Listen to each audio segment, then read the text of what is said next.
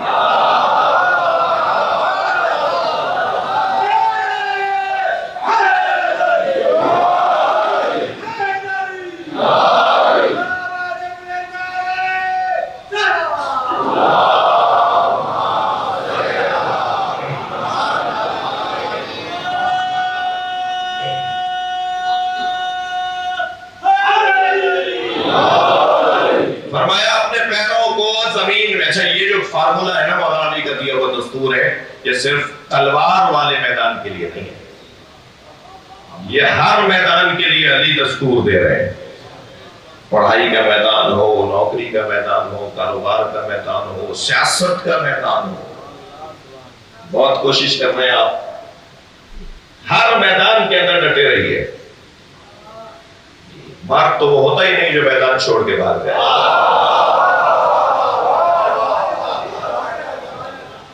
میں ایک بات کہہ رہا ہوں، اس کو قصداً تکرار کرتا ہوں اپنی تقریروں میں، کہ 3 لوگوں کو تو یہ عالی مدد بولنا ہی نہیں چاہیے، 6 دفعہ سوچنا چاہیے نعرہ حیدری لگانے سے پہلے۔ وہ 3 لوگ کون ہیں؟ پہلا وہ فرد جو بزدل ہو، بزدلوں کا علی سے کوئی تعلق نہیں۔ کمزور دلوں کو علی کے ساتھ اگر جڑنا ہے تو دل مضبوط کرنا پڑے گا، ویسے یہ تذکرہ دل مضبوط کر دیتا ہے۔ بزدل کا کوئی تعلق علی سے نہیں ہے، ڈرپوک، بزدل، ہمت ہار جانے والا، ہاتھ پیر جس کے کانپنے لگے، جسے بات کرنا نہ آتی ہو۔ میں اپنے قومی المیہ کی طرف بھی ایک جملہ کہہ دوں، ہمارے ہاں کام بڑی چاؤ سے شروع کیے جاتے ہیں، کام بڑے اہتمام سے شروع کیے جاتے ہیں، مگر سال بھر نہیں لگتا کہ وہ کام گم ہو جاتے ہیں، اس لیے کہ جن کی پسند کے وہ کام نہیں ہوتے۔ کچھ لوگوں کو تو 20-20 سال تک کھانے کھلا کے ان کی جماعتیں توڑوائیں، اور کچھ لوگوں کو چائے کی پیالی پر ہی توڑ دیتے ہیں۔ زیادہ محنت ہی نہیں کرنا پڑتی انہیں، لہذا سوچ سمجھ کے، ہمت حوصلے کے ساتھ۔ کل نشربار کی مجلس میں مجھ سے ایک جملہ ہوا، اس کو قصداً تکرار کر رہا ہوں۔ بعض لوگ گلے شکووں کے علاوہ کچھ اور کر ہی نہیں رہے، فلاں ایسا اور فلاں ویسا، اور اس نے یہ کیوں نہیں کیا اور فلاں یہ کیوں نہیں کر رہے، اور سب سے ناراض ہیں، کچھ لوگ سب سے ناراض ہیں۔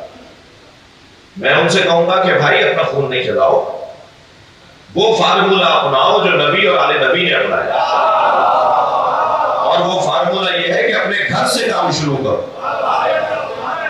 جس کے بچے ہی اس کا ساتھ نہ دے رہے ہو، وہ قوم سے گلا کیا کر رہا ہے؟ ضرورت پڑے گا محمد و آل محمد، ضرورت پڑے محمد و آل محمد۔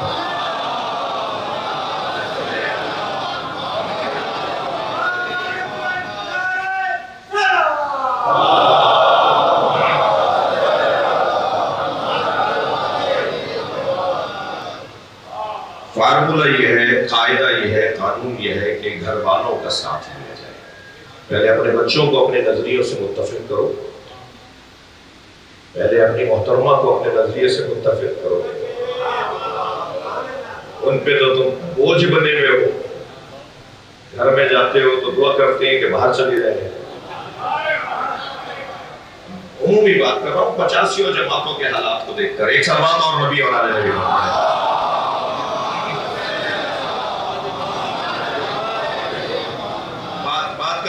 بزدل علی والا نہیں ہو سکتا، بزدل مولا علی والا نہیں ہو سکتا۔ دوسرا وہ شخص جسے 6 دفعہ سوچنا چاہیے، وہ ہے کنجوس۔ کنجوس کا علی سے کوئی تعلق نہیں۔ تیسرا تنگ نظر، گھٹے ہوئے دماغ کا انسان، چھوٹی باتوں میں مبتلا، سطحی سوچ رکھنے والا، دیواریں اور فصیلیں کھڑی کرنے والا، دروازے بند کرنے والا، نفرتوں کے علاوہ کوئی بات جسے آتی نہ ہو، تنگ نظریوں کے علاوہ جو بولتا ہی نہ ہو، ہمیشہ منفی سوچتا ہے، ہمیشہ غلط سوچتا ہے، ہمیشہ خود بھی اور دوسروں کو بھی پریشان رکھتا ہے۔ تنگ نظر علی والا نہیں ہوتا۔ وہ مسجد دیوبندیوں کی ہے، وہ بریلویوں کی ہے، وہ سلفیوں کی ہے، وہ شیعوں کی ہے، اللہ کی کون سی ہے؟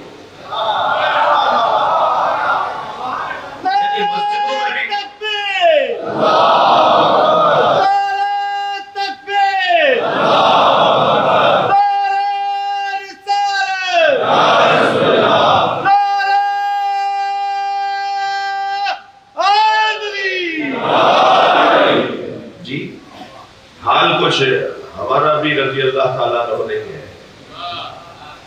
وہ امام بارگاہ نجم الحسن جعفری صاحب، وہ امام بارگاہ فوجوں کا، وہ امام بارگاہ پنجابیوں کا، اور پھر وہ امام بارگاہ سیدوں کا، پھر سیدوں میں وہ نقویوں کا، وہ زیدیوں کا، وہ کاظمیوں کا، وہ حیدرآبادیوں کا۔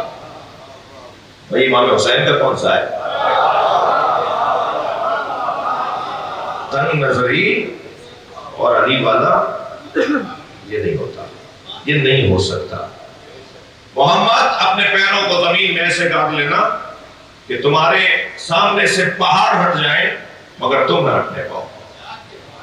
استقامت، مقابلہ۔ دوسرا اصول دیا مولا نے، تھک تو نہیں رہے میری باتوں سے؟ دوسرا اصول علی مولا نے دیا، انظر الی اقصی القوم، اپنی نگاہوں کو آخری دستے پہ رکھنا۔ جن کی نگاہیں آخری دستے پر ہوتی ہیں وہ آگے کے دستوں کو کاٹتا ہوا بڑھتا ہے۔ جس کی سوچ بلند ہوتی ہے، جس کا خیال اونچا ہوتا ہے، جو 10 باتیں بڑی بڑی سوچتا ہے تو وہ 2 کر پاتا ہے، لیکن جو باتیں ہی سچی سوچتا ہو، جس کی سوچ ہی عارضی اور وقتی اور تنگ نظری والی ہو، وہ آگے نہیں بڑھ پاتا۔ اونچی سوچ۔ علامہ ہلی نے اپنے بیٹے سے پوچھا، بیٹا کیا بننا چاہتے ہو؟ کہنے لگا آپ جیسا۔ اب کچھ بھی نہیں بنو گے۔ میں نے بہت کچھ سوچا تھا تو ہلی بناؤ۔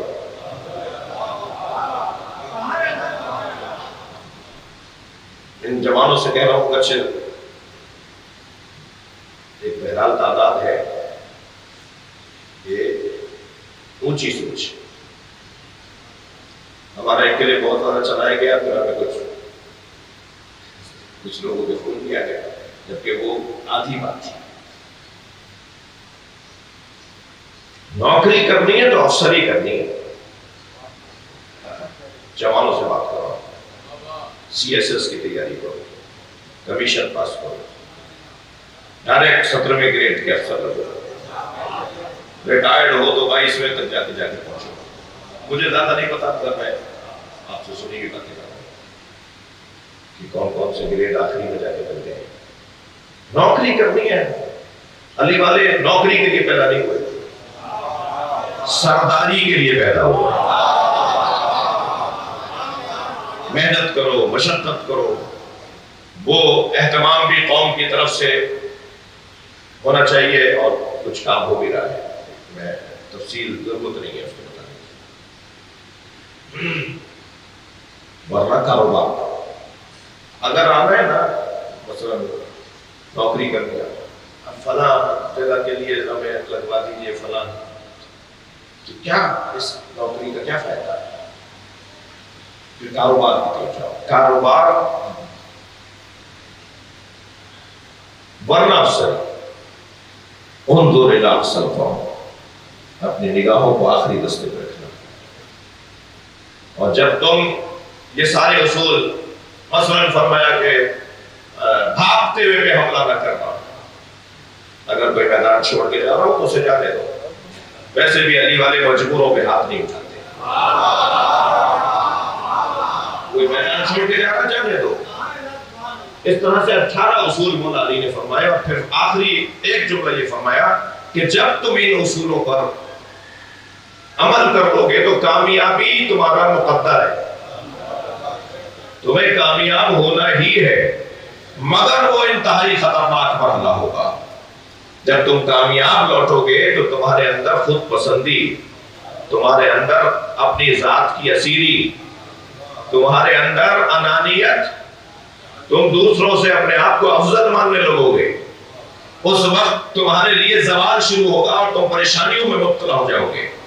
تو جب کامیاب ہو جاؤ تو پھر اپنے آپ سے کہنا وَاعْلَمُوا أَنَّ النَّصْرَ مِنَ اللَّهِ، جان لو جو بھی کامیابی تمہیں ملی ہے وہ اللہ کی طرف سے ہے، تم نے کچھ نہیں کیا۔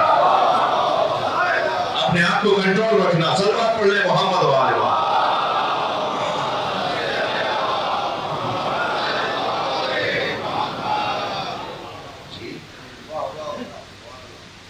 وہ زمانہ، وہ شجرہ طیبہ جس کی اصل اور جڑ مضبوط ہے، وَفَرْعُهَا فِي السَّمَاءِ، اور اس کی شاخیں آسمانوں میں، تُؤْتِي أُكُلَهَا كُلَّ حِينٍ، یہ ہر موسم میں پھل دیتا ہے۔ یہ درخت ہی کچھ ایسا ہے جو کبھی سوکھتا ہی نہیں. اور پھر اس کی جو ضد ہے کلمتن خبیثتن کلمتن خبیثتن کا شجرتن خبیثہ، وہ کلمہ خبیثہ شجرہ خبیثہ کی طرح. اچھا، شجرہ خبیثہ کی اللہ نے ایک ہی صفت بیان کی، کچھ تسقط من فوق الارض، وہ زمین کے اوپر سے اٹھتا ہے. ما لہا من قرار، اس کو کوئی قرار نہیں ہے. یہاں سے ہوا کا جھونکا آیا، وہاں جا پڑا، وہاں ہوا نے رخ بدلا تو یہاں آ پڑا. یہ روزانہ اپنے حلیے بدلتا ہے، یہ روزانہ اپنے نظریے بدلتا ہے.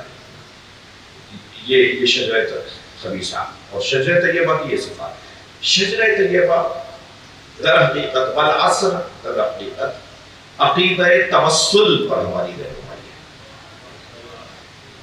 اللہ چاہتا ہے کہ کسی کو میرے اور اپنے درمیان واسطہ بناؤ.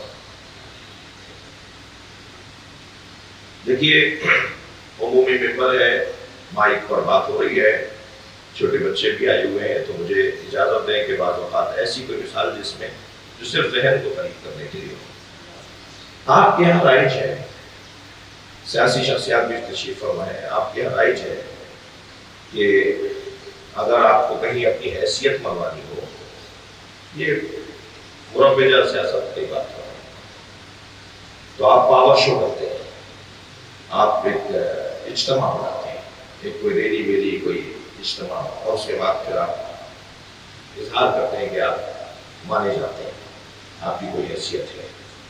جی، انسان ہے نا، یہ بہت ساری چیزیں جو روحانی مانوی علمی تھی اس سے شاید نہ مان پاتا تھا، تو اللہ نے نبی کو معراج میں بلایا.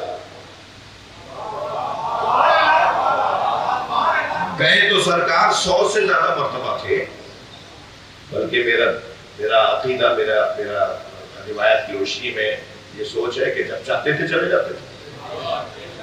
سرکار کئی مرتبہ 100 سے زیادہ مرتبہ معراج پہ گئے، مگر وہ ایک مرتبہ اللہ نے جس اہتمام کے ساتھ بلایا ہے، جس طریقے سے بلایا ہے، وہ ان انسانوں پر اثر ڈالنے کے لیے بھی ہو سکتا ہے جو اب تک نہیں مان رہے تھے. صلوات پڑھنے ذرا محمد وعلیہ.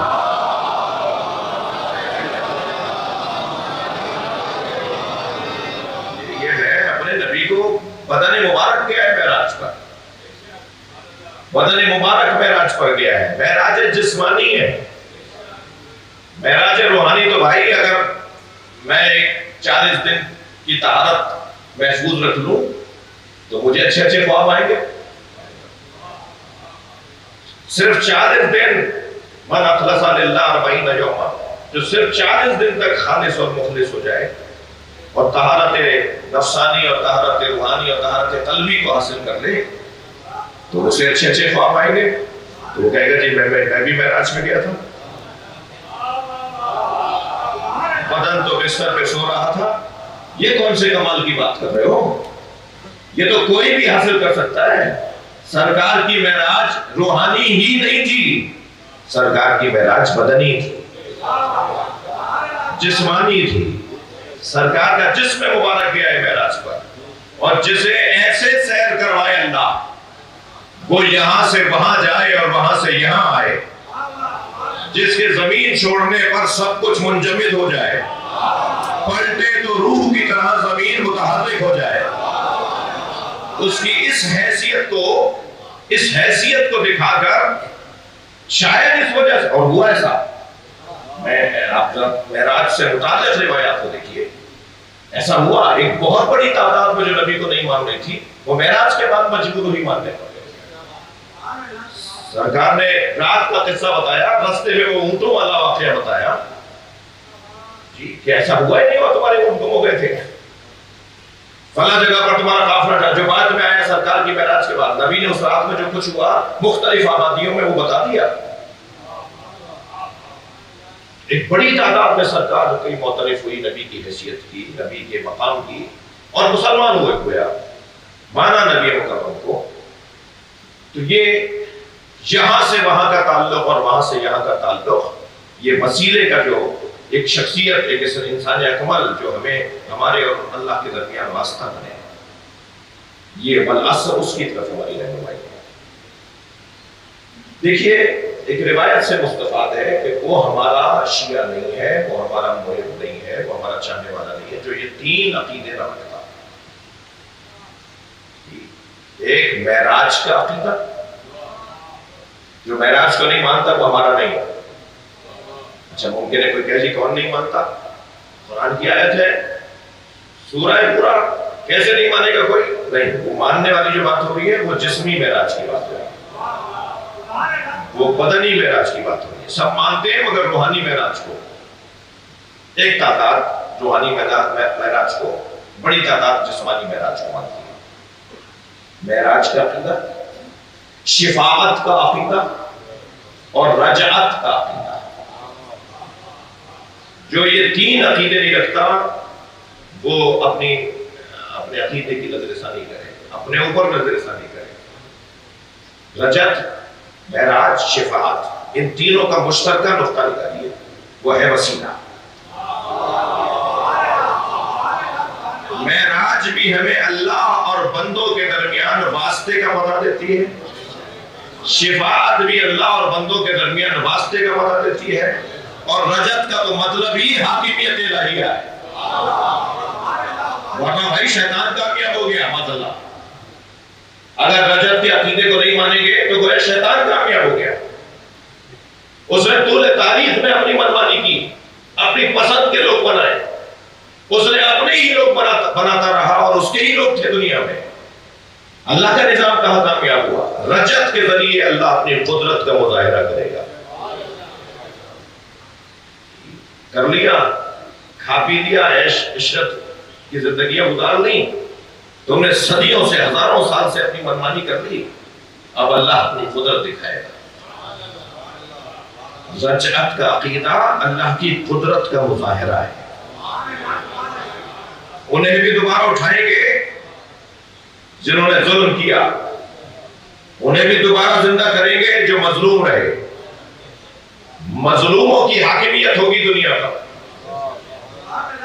جن کے ساتھ ظلم ہوا، زیادتی ہوئی، وہ نا امید نہ ہو، جو مظلوموں کے پرستار ہیں، مظلوموں کے حمایتی ہیں، وہ نا امید نہ ہو، مستقبل مظلوموں کا ہے۔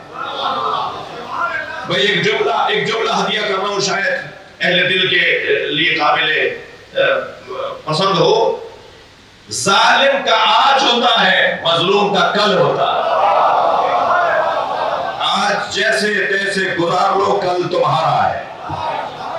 کبھی اگر کسی کے خیمے پہ کھڑا بھی ہونا ہے نا، کسی کے پرچم کے نیچے کھڑا بھی ہونا ہے تو وہ مظلوم کے پرچم کے ساتھ کھڑے ہو جانا، اس لیے کہ اللہ مظلوموں کے ساتھ ہے۔ ظالم کے دن گنے جا چکے ہیں، کسی بھی وقت ایک دن ہی اتنا لمبا ہوگا، ایک دن ہی اتنا لمبا ہو جائے گا کہ اللہ مظلوموں کو حاکم بنا دے گا۔ اس پوری زمین کے اوپر مظلوموں کی حکومت ہوگی، اور اس کے آثار مجھے تو نظر آ رہے ہیں۔ امام کے آنے کی خوشبو آ رہی ہے۔ جب میرے سنی بھائی جو تشریف فرمائے ان کو پتا ہے، مگر میں دوہرا رہا ہوں کہ عقیدہ مہدویت صرف شیعوں کا عقیدہ نہیں ہے، عقیدہ مہدویت مسلمانوں کا عقیدہ ہے، عقیدہ مہدویت صرف شیعوں کا عقیدہ نہیں ہے۔ میں نے الحمدللہ 200 اہل سنت کے علماء کی لسٹ تیار کی ہے، محنت کی ہے، مشوروں کے ساتھ، اجتماعی تحقیق کے، گروہی تحقیق کے ساتھ 200 علماء اہل سنت وہ ہیں جو امام کے مولود ہونے کے قائل ہیں، مولود و موجود کے قائل ہیں کہ آپ کی ولادت ہو چکی ہے، جو عقیدہ شیعوں کا ہے، ہمارے درمیان موجود ہے۔ غیبت کا مطلب کسی پردے میں، کسی حجرے میں، کسی غار میں بیٹھنا نہیں ہے، غیبت کا مطلب ہم پہچان نہیں پا رہے، ہمارے درمیان ہوتے ہیں، ہمارے جنازوں میں ہوتے ہیں، ہماری شادیاں اللہ کرے اس قابل ہوں کہ اس میں بھی آئیں. خاص طور پر مکہ المکرمہ میں حج کے موقع پہ تو لازم ہوتے ہیں. ہر شب جمعہ کربلا جاتے ہیں. اور ہماری یہ جو مجلسیں ہیں، کیا معلوم اس وقت بھی میرے مولا تشریف فرما ہو، ہمارے درمیان ہو.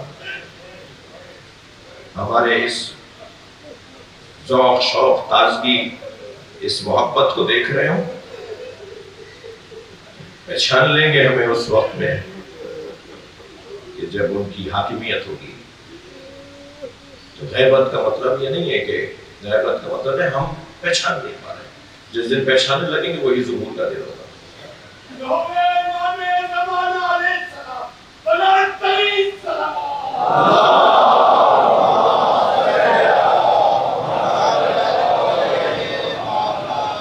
اور ظہور قریب نظر آ رہا ہے اس لیے کہ حقائق کھلنا شروع ہو گئے. امام کے ظہور سے پہلے حقائق کھلیں گے، لوگوں کی الجھنیں دور ہوں گی، ذہن آمادہ ہوگا، دل تیار ہوں گے، طلب بڑھے گی امام کی، ان کی طرف رغبت ہوگی، ان کی طرف دل مڑنے لگیں گے. الحمدللہ ایسا ماحول ہوتا جا رہا ہے. یہ عالم اسلام نہیں بلکہ عالم انسانیت کی نجات کا ذریعہ، نجات خود وہ ہے. اسی لیے منجی عالم بشریت پوری انسانیت کے لیے نجات دہندہ ہے.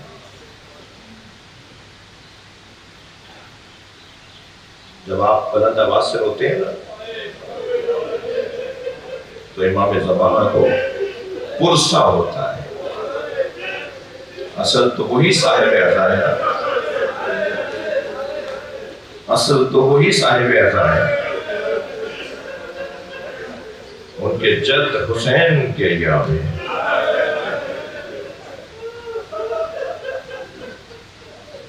یہ جو روتے ہوئے ہمارا چہرہ بگڑتا ہے، یہ بگڑا ہوا چہرہ جناب زہرا کو بہت اچھا لگتا ہے.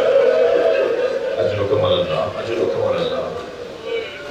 خدا کسی کا بڑا رہا ہے سوائے ہم اہل بیت میں رونے رلانے والوں میں قرار دے.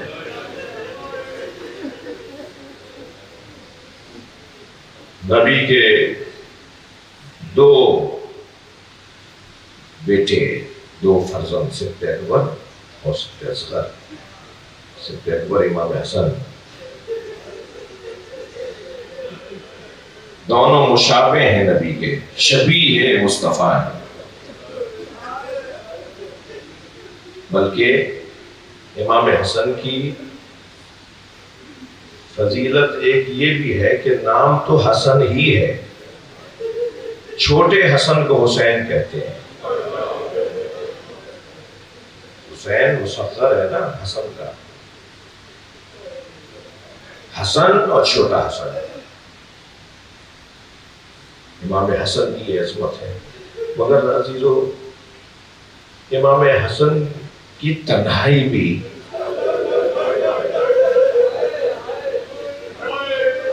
رلا ڈالتی ہے.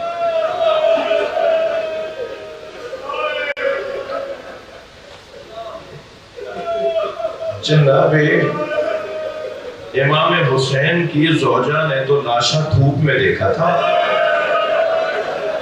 تو جناب رباب سائے میں نہیں بیٹھتی تھی. یعنی حسین کی زوجہ دیکھیے، امام حسن کی تنہائی دیکھیے. جناب رباب نے امام حسین کا لاشا دھوپ میں دیکھا تھا تو کبھی سائے میں نہیں بیٹھی. ابو حمزہ سمالی، دعائے ابو حمزہ جن کی ہم پڑھتے ہیں ماہ مبارک رمضان میں، وہ واقعہ کربلا کے بعد امام سجاد کی خدمت میں آئے. کنیز نے صحن خانہ سے گزار کر امام کے حجرے تک پہنچایا. وہ کہتے ہیں میں نے دیکھا ایک بی بی برقع پہنے دھوپ میں بیٹھی. کہتے ہیں بہت دیر تک میں نے امام سجاد سے سیکھا، سوالات کیے، اپنا علم بڑھایا. جب واپس جانے لگا تو دھوپ ڈھل گئی تھی اور وہ بی بی وہاں سے اٹھ کے دھوپ میں جا بیٹھی. ابو حمزہ حمزہ کھڑے ہو گئے، امام سجاد کی آواز آئی، حمزہ کیا سوچ رہے ہو؟ کہ مولا شاید کسی غلطی پر آپ نے اپنی کنیز کو سزا دی ہے، مولا میری وجہ سے اسے معاف کر دیجئے۔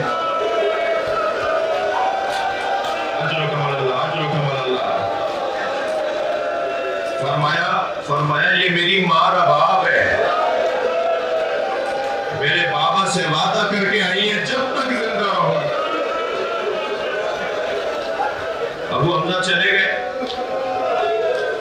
جیسے بچے ماں کے برابر میں بیٹھتے ہیں نا، جیسے بچے ماں کے برابر میں بیٹھتے ہیں، ایسے امام سجاد آگے بیٹھے اور کہا ماں اب تو خیر بھی کہتے ہیں، صاحب کیسے لیا؟ امام حسین کی زوجہ 1 سال سے زیادہ زندہ نہیں رہی، کم سن تھی، نوجوان تھی، امام حسین کے غم میں رو رو کے دنیا سے چلی گئی۔ مگر امام حسن کی مظلومیت دیکھیے، امام حسن کی تنہائی دیکھیے، زوجہ زہر دے رہی ہے امام حسن کو، امام حسن کی زوجہ نے زہر کھلایا ہے۔ یہ نبی کے بڑے بیٹے کی تنہائی دیکھیے، جوہدہ بنت اشعث، جب امام نے اس کے دی، اچھا امام کیونکہ مشیت کے پابند ہے، اب اللہ چاہتا ہے کہ تم شہادت قبول کرو۔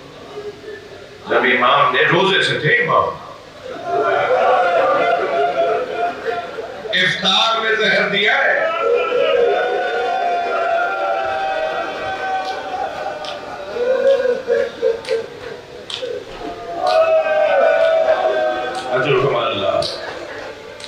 ولادت ہوئی ہے میرے مولا کی 15 رمضان کو، ماہ مبارک رمضان میں، رمضان کی عبادات کی وجہ سے وہ جشن جو 3 شعبان کا ہوتا ہے وہ 15 رمضان کا تو نہیں ہوتا۔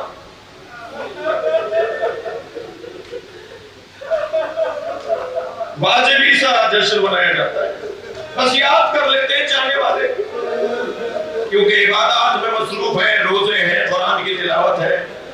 جس انداز سے امام حسین کو یاد کیا جاتا ہے ایسا تو امام حسن کو یاد نہیں کیا جاتا۔ امام حسن کی تنہائی دیکھیے،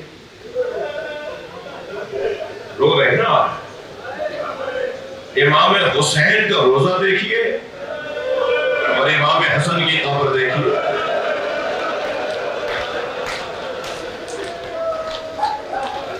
دونوں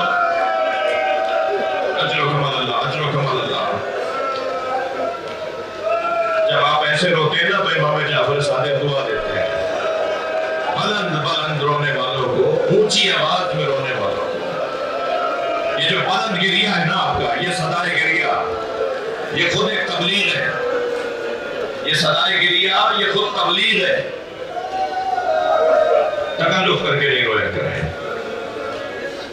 میں اپنے آپ کو نصیحت کر رہا ہوں۔ امام حسین کا مزار، بڑے بڑے فانوس، سونے کے دروازے، مہنگے قالین، امام حسن کی قبر پہ چراغ بھی نہیں، صاحبان بھی نہیں ہے۔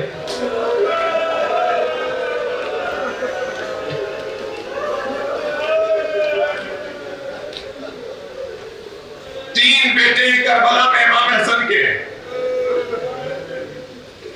حسن مصنع ہے، عبداللہ ابن حسن ہے اور قاسم ابن حسن ہے۔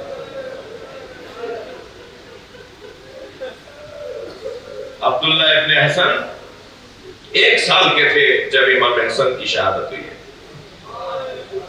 قاسم ابن حسن تقریباً 3 سال کے تھے جب امام حسن کی شہادت ہوئی ہے۔ کربلا میں ہم تو 7 محرم کو ظاہر رائج ہے، پوری دنیا میں رائج ہے، ہم رواج اور روایات کی پاسداری کر رہے ہوتے ہیں، وقت کی تنگی بھی ہوتی ہے، وقت کی تنگی بھی ہوتی ہے، اور ہم بس چونکہ وقت تنگ ہوتا ہے تو کچھ دیر کے مسائل پڑھے۔ لیکن کربلا میں عبداللہ ابن حسن جو حضرت قاسم سے چھوٹے ہیں. ان کی شہادت کا بیان دل توڑ دیتا ہے، رونے پہ مجبور کرتا ہے. جب امام حسین گھوڑے سے گرے، کوئی پتھر مار رہا تھا، کوئی نیزہ چبو رہا تھا.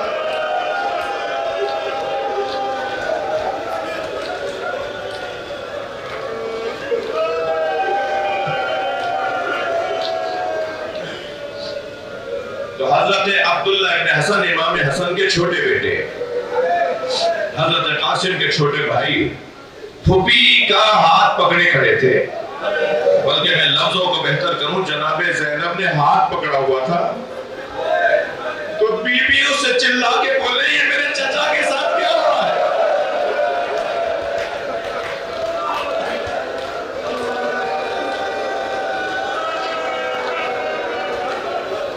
یہ میرے چچا حسین کے ساتھ کیا ہو رہا ہے؟ تو کسی بی بی کی آواز آئی، حسین کو مار رہے ہیں. تو بی بی کا ہاتھ چھڑایا. حضرت عبداللہ ابن حسن بی بی زینب کا پھوپھی کا ہاتھ چھڑایا اور بھاگتے ہوئے دوڑتے ہوئے گئے اور خود کو امام حسین پہ گرا دیا. امام نے جب آنکھیں کھول کر دیکھا تو یہ وہ بچہ ہے جسے حسین اپنی گود میں بہت رکھتے تھے. امام حسن کی نشانی. اللہ مجھے حوصلہ دے کہ میں پڑھ سکوں.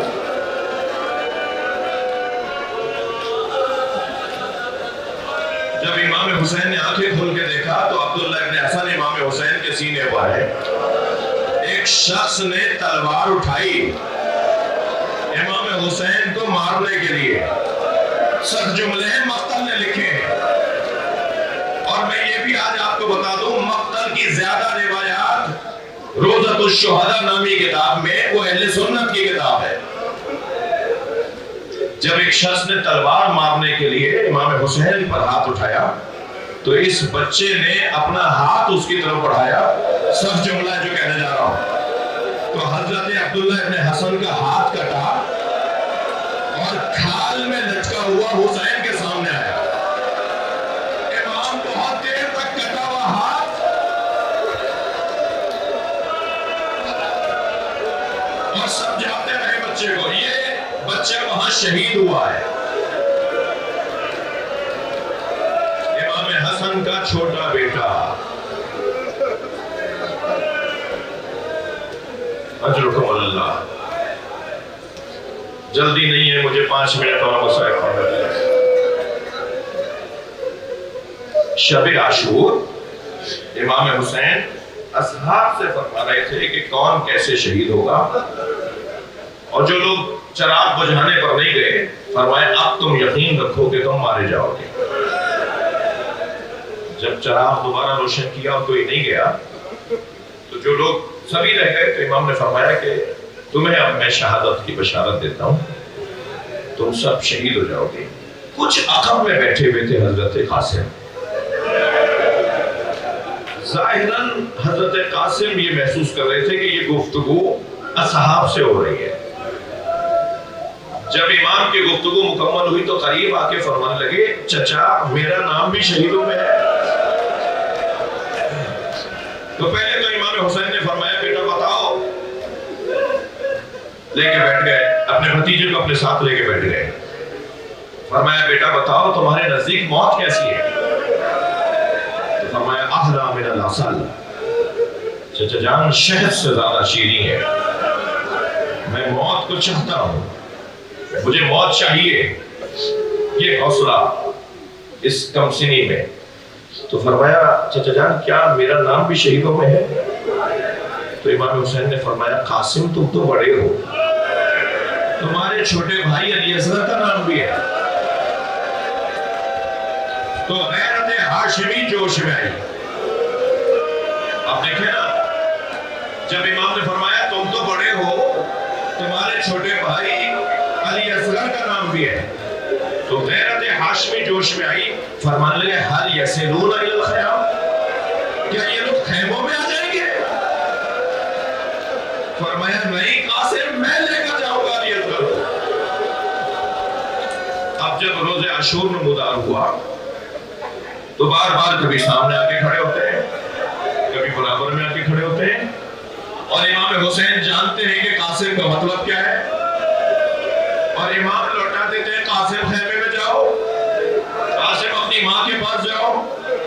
آخر میں امام حسین امام حسن کی لکھی ہوئی تحریر لے کر آئے، جس پر امام حسین نے قاسم کو تیار کیا، مگر عزادارو دونوں مل کر اتنا روئے، امام حسن اور امام دونوں پہ غشی تاری ہوئے، اور حضرت قاسم کو تیار کیا، میدان کربلا میں بھیجا۔ کم سن تھے نا تو امامہ کھول کے نقاب لگا دی تاکہ چہرے سے جو وہ کمسنی آیا تھی دشمن بچہ سمجھ کے حملہ نہ کرے۔ میدان کربلا میں پہنچے اور پھر رجس پڑھا اور کہا کہ میں حسن مجتبیٰ کا بیٹا ہوں، میں قاسم ابن حسن ہوں۔ مقابلے کی دعوت دی، وہاں سے حملہ ہوا، جواب دیا۔ بہت دیر اس تنہا جوان نے مقابلہ کیا، مگر سنیں گے دادارو، ایک شخص نے ایک نیزہ چبویا، جس کے بعد گھوڑے پہ بیٹھ نہیں پائے، گھوڑے سے گر رہے تھے کہ وہی شخص خنجر لے کے آگے بڑھا کہ کسی طرح حضرت قاسم کا سر تن سے علیحدہ کرے، تو حضرت نے وہاں سے آواز دی، چچا میری مدد کیجئے۔ اب آپ نے اندازہ کیا کہ کتنا پیار امام حسین کو اپنے یتیم بھتیجے سے ہوگا۔ گھوڑے پر بیٹھ کر یہ کہتے ہوئے بڑھے، تم نے میرے بھتیجے کو اکیلا سمجھا؟ وہ جو قاتل سرہانے بیٹھا تھا اس پر امام حسین کا روب طاری ہوا اور اس نے مدد کے لیے اپنے ساتھیوں کو بلایا، حسین مجھے مار دیں گے، میری مدد کرو۔ سنیں گے یہاں کے گھوڑے وہاں، وہاں کے گھوڑے یہاں، اور ایک آواز فضا میں گونج رہی، چچا میری مدد کیجئے، اجرکم اللہ، اجرکم اللہ۔ جب گرد چھٹی، جملہ کہنے جا رہا ہوں، سب جملہ ہے، کربلا کے میدان میں دو مجاہد پامال ہوئے، ایک امام حسین پامال ہوئے، گھوڑے دوڑے ہیں بدن مبارک پر، ایک حضرت قاسم پامال ہوئے، مگر رونے والوں دونوں میں فرق ہے، ایک شہادت کے بعد پامال ہوا، ایک زندگی میں پامال ہوا، اور آواز دے رہے تھے میری مدد کیجئے، مگر جب پہنچے امام حسین تو لاشا پامال ہو چکا تھا۔ آواز دی، تمہارے چچا کے لیے بڑا گرا ہے، بہت رونی عزادارو، بہت گریہ ہو گیا، اللہ آپ کو اجر و ثواب عطا فرمائے، مجھے ایک منزل اور لینے دیجئے۔ امام نے لاشا کیسے اٹھایا ہے اس کا بیان مشکل ہے، مگر لاشا لے کے جب خیمہ گاہ کی طرف آئے نا تو ساری بیویاں کھڑی تھی قاسم کے استقبال میں، ایسا لگ رہا تھا جیسے بارات آ رہی ہو، جیسے بارات کا استقبال کیا جاتا ہے نا، جیسے ہی امام حسین قریب پہنچے تو امام کی نگاہیں تلاش کر رہی تھی کہ اس بچے کی ماں کہاں ہے، مگر جناب ام فروہ نظر نہیں آئی، تو تعجب سے پوچھا بھابی ام فروہ کہاں ہے، تو خبر آئی کہ جب قاسم کی شہادت کی خبر آئی تھی نا، بتایا امام کو، تو بی بی پشت خیمہ پہ چلی گئی تھی۔ اب ساری بیویاں گئی ہیں پشت خیمہ پر، تو کیا دیکھا، سجدے میں سر ہے، اور جناب ام فروہ اللہ کا شکر ادا کر رہی ہے، شکران شکران، حقاً حقا، یا اللہ میری محنت سوارت ہو گئی۔ سجدہ مکمل ہوا، آئی وہاں جہاں قاسم کا لاشا رکھا تھا، بھائی انہوں نے کہا مجھے جلدی نہیں ہے۔ حضرت قاسم کا لاشا غور سے دیکھا اور لاشا دیکھ کے فرمایا، بھائی حسین مجھے قاسم کا خون بھرا کرتا چاہیے۔ اجرکم اللہ، اجرکم اللہ، بس آخری جملے۔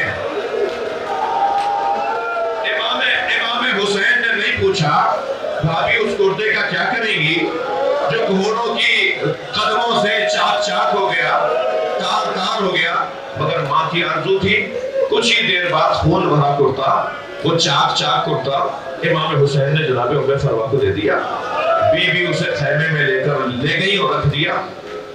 عصر عاشور خیمے لٹے، 11 محرم کو اسیروں کا قافلہ کوفہ اور کوفے سے شام گیا، شام میں یہ اسیر رہے، اسیرے سے رہائی ملی تو تبرکات واپس آئے۔ ہر بیوی نے اپنی اپنی گٹھڑی اٹھائی ہوئی تھی، جناب ام فروا نے بھی اپنی گٹھڑی سینے سے لگائی ہوئی تھی۔ یہ قافلہ کربلا سے مدینہ آیا، جب مدینہ پہنچی تو فرمانے لگی میرا اونٹ جنت البقیع لے جاؤ، بس آخری جملہ، میرا اونٹ جنت البقیع لے جاؤ۔ جب جنت البقیع پہنچی، قبر امام حسن کے برابر میں بیٹھی، گٹھڑی کھولی، خون بھرا کرتا نکالا، امام حسن کی قبر پر پھیلا دیا۔ اے میرے والی تمہارے بچے کی نشانی لائے، قاسم نے وفاداری کا حق ادا کر دیا۔ یا حسین یا حسین یا حسین۔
سندر کے چار